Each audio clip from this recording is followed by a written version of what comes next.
കൂട്ടുകാരെ ബായോ, നമുക്ക് fried rice ഉണ്ടാക്കാമേ. ഇതെന്ന് പറഞ്ഞാൽ വെജിറ്റബിൾ ആണോ അങ്ങനെ ചോദിച്ചാൽ അങ്ങനെയല്ല, മിക്സഡ് ഒരു ഫ്രൈഡ് റൈസാണ് കേട്ടോ.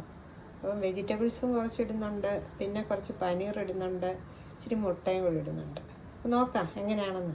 ബാസ്മതി റൈസ് കഴുകി എടുത്തിട്ടുണ്ടായിരുന്നു, ഒരു 2 ഗ്ലാസ് ബാസ്മതി റൈസ്. വെള്ളം നന്നായിട്ട് ചൂടാക്കിയിട്ടാണ് റൈസ് ഇട്ട് കൊടുക്കുന്നത്.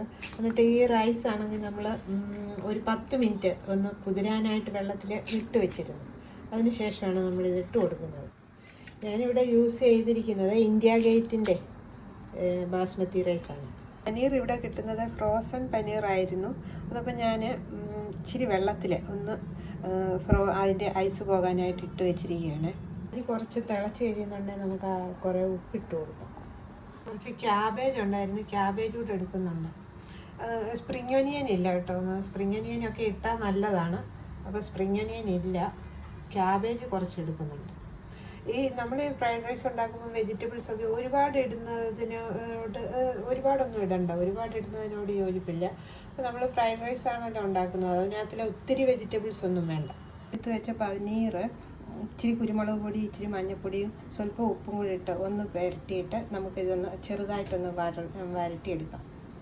വരട്ടിയെല്ലാം ഒന്ന് ഫ്രൈ ചെയ്ത്, ഒത്തിരി അങ്ങ് ഫ്രൈ ചെയ്യണ്ട, ചെറുതായിട്ടൊന്ന് ഫ്രൈ ചെയ്തെടുക്കാം.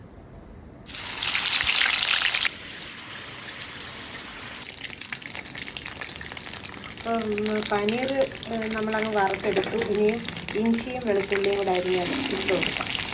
ഇനി നമ്മളെല്ലാം പെട്ടെന്ന് ചെയ്യേണ്ട പ്രോസസ്സുകളാണ്.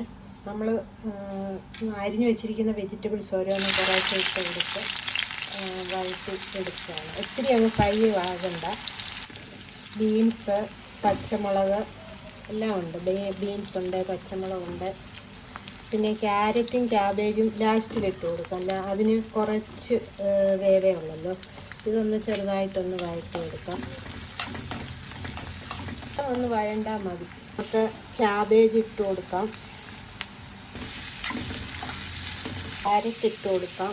ഇതെല്ലാം സ്പീഡ് ചെയ്യേണ്ട പ്രോസസ്സുകളാണ്. ഇതെല്ലാം തയ്യാറാക്കി വെച്ച് കഴിഞ്ഞാൽ നമുക്കൊരു 10-20 മിനിറ്റിനുള്ളിൽ തന്നെ ഫ്രൈഡ് റൈസ് നമുക്ക് ഉണ്ടാക്കിയെടുക്കാം. അതുപോലെ തന്നെ നമ്മൾ ചോറ് ഉണ്ടാക്കി നേരത്തെ വെച്ചിരുന്നിട്ട് തണുത്തിരിക്കുന്ന ചോറാണ് നല്ലത് ഫ്രൈഡ് റൈസിന്. അപ്പോൾ നമ്മൾ നേരത്തെ ചോറ് ഉണ്ടാക്കി വെക്കുകയാണെങ്കിൽ പെട്ടെന്നാണ് നമുക്ക് ഇതെല്ലാം പെട്ടെന്ന് തന്നെ ഉണ്ടാക്കിയെടുക്കാൻ പറ്റും. ഒരു മുട്ട സ്ക്രാമ്പിൾ ചെയ്ത് വേണം. അപ്പോൾ നമുക്കൊരു മുട്ട അങ്ങോട്ട് പൊട്ടിച്ച് വെച്ചെടുക്കാം. ഇത് നമുക്ക് കുറച്ച് ഉപ്പിട്ട് കൊടുക്കാം, കുരുമുളക് പൊടി ഇട്ട് കൊടുക്കാം,